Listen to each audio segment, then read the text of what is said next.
Hi friends, ಪ್ರತಿದಿನ ಅಡುಗೆಗೆ ಸ್ವಾಗತ. ನಾನು ಇವತ್ತು ಮಾವಿನಕಾಯಿ ಶರ್ಬತ್ನ ಮಾಡ್ತಾ ಇದ್ದೀನಿ. ಸಿಹಿ ಮಾವಿನಕಾಯಿ ಬರುತ್ತಲ್ವ, ಮಾವಿನಕಾಯಿ ತಗೊಳ್ಳಿ, ಮಾವಿನ ಹಣ್ಣು ತಗೋಬೇಡಿ. ಈ ಥರದ್ದು ಇರುತ್ತಲ್ವ, ಹುಳಿ ಮಾವಿನಕಾಯಿ ತಗೋಬೇಡಿ. ಒಂದು ಅರ್ಧ ಕೆಜಿ ಮಾವಿನಕಾಯಿ ತೊಗೊಂಡಿದ್ದೀನಿ. ದೊಡ್ಡ ಸೈಜ್ ಇದೆ ಮಾವಿನಕಾಯಿನ ಸಿಪ್ಪೆ ತೆಗೆದು ಈ ಥರ ಪೀಸಸ್ನ ಕಟ್ ಮಾಡ್ಕೊಂಡಿದ್ದೀನಿ. ಒಂದು ಪಾತ್ರೆಯಲ್ಲಿ ಹಾಕ್ತಾ ಇದ್ದೀನಿ. ನಂತರ ಒಂದು 2 ಕಪ್ ನೀರನ್ನ ಹಾಕಿ 10 ರಿಂದ 15 ನಿಮಿಷ ಬೇಯಿಸಿ. ಮಾವಿನಕಾಯಿ ಚೆನ್ನಾಗಿ ಸಾಫ್ಟ್ ಆಗಬೇಕು, ಅಲ್ಲಿವರೆಗೂ ಬೇಯಿಸಬೇಕು. ನೋಡಿ, ಮಾವಿನಕಾಯಿ ಚೆನ್ನಾಗಿ ಸಾಫ್ಟ್ ಆಗೋವರೆಗೂ ಬೇಯಿಸಿದ್ದೀನಿ. ಈ ಥರ ಸಾಫ್ಟ್ ಆಗಬೇಕು. ನಂತರ 1 ಕಪ್ ಸಕ್ಕರೆನ ಹಾಕ್ತಾ ಇದ್ದೀನಿ. ಮೀಡಿಯಂ ಕಪ್ ಸಕ್ಕರೆನ ಹಾಕ್ತಾ ಇದ್ದೀನಿ.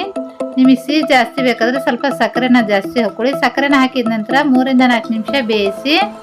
ನಂತರ 1-2 ಚಿಟಿಕೆ ಫುಡ್ ಕಲರ್ನ ಹಾಕ್ತಾ ಇದ್ದೀನಿ, ಗ್ರೀನ್ ಕಲರ್. ನಿಮಗೆ ಕಲರ್ ಇಷ್ಟ ಇಲ್ಲ ಅಂದರೆ ಸ್ಕಿಪ್ ಮಾಡ್ಬೋದು. ನಾನು ನೋಡೋಕೆ ಚೆನ್ನಾಗಿ ಕಾಣಿಸುತ್ತೆ ಅಂತ ಕಲರ್ ಹಾಕಿದ್ದೀನಿ. ನಂತರ ಸ್ವಲ್ಪ ಏಲಕ್ಕಿ ಪೌಡ್ರನ್ನ ಹಾಕಿ ಮಿಕ್ಸ್ ಮಾಡಿ 3 ರಿಂದ 4 ನಿಮಿಷ ಬೇಯಿಸಿ ಗ್ಯಾಸ್ನ ಆಫ್ ಮಾಡಿಬಿಡಿ. ತಣ್ಣಗಾದ ನಂತರ ಜಾರ್ನಲ್ಲಿ ಹಾಕ್ಕೊಂಡು ನೈಸಾಗಿ ಪೇಸ್ಟ್ ಮಾಡ್ಕೊಳ್ಳಿ. ಹುಳಿ ಮಾವಿನಕಾಯಿ ಮಾತ್ರ ತಗೋಬೇಡಿ, ಟೇಸ್ಟ್ ಚೆನ್ನಾಗಿ ಬರೋದಿಲ್ಲ. ನೋಡಿ, ಈ ಥರ ತಣ್ಣಗಾಗಿದೆ. ತಣ್ಣಗಾದ ನಂತರ ಜಾರ್ನಲ್ಲಿ ಹಾಕ್ಕೊಂಡು ನೈಸಾಗಿ ಪೇಸ್ಟ್ ಮಾಡ್ಕೊಳ್ತಾ ಇದ್ದೀನಿ.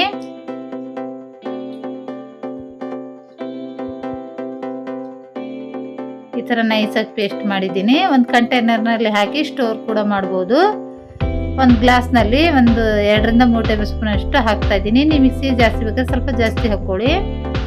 ನಂತರ ಒಂದು ಅರ್ಧ ಕಪ್ ನೀರನ್ನ ಹಾಕ್ತಾ ಇದ್ದೀನಿ. ಮೇಲ್ಗಡೆಯಿಂದ ಒಂದು ಸ್ವಲ್ಪ ಐಸ್ ಕ್ಯೂಬ್ನ ಹಾಕ್ತಾ ಇದ್ದೀನಿ. ನಿಮಗೆ ಐಸ್ ಕ್ಯೂಬ್ ಇಷ್ಟ ಇಲ್ಲ ಅಂದರೆ ಸ್ಕಿಪ್ ಮಾಡ್ಬೋದು, ಹಾಗೇನೂ ಕುಡಿಬೋದು. ಕೋಲ್ಡ್ ಇಷ್ಟ ಇಲ್ಲ ಅಂದರೆ ಒಂದು ಸ್ವಲ್ಪ ಐಸ್ ಕ್ಯೂಬ್ನ ಹಾಕಿ ಮಿಕ್ಸ್ ಮಾಡಿ ರೆಡಿಯಾಗಿದೆ. ತುಂಬಾ ರುಚಿಯಾಗಿದೆ ಅಂತ ಈ ಮಾವಿನಕಾಯಿ ಶರ್ಬತ್ನ ಖಂಡಿತ ಟ್ರೈ ಮಾಡಿ. ಈ ರೆಸಿಪಿ ಇಷ್ಟವಾದರೆ ಲೈಕ್ ಮಾಡಿ, ಶೇರ್ ಮಾಡಿ.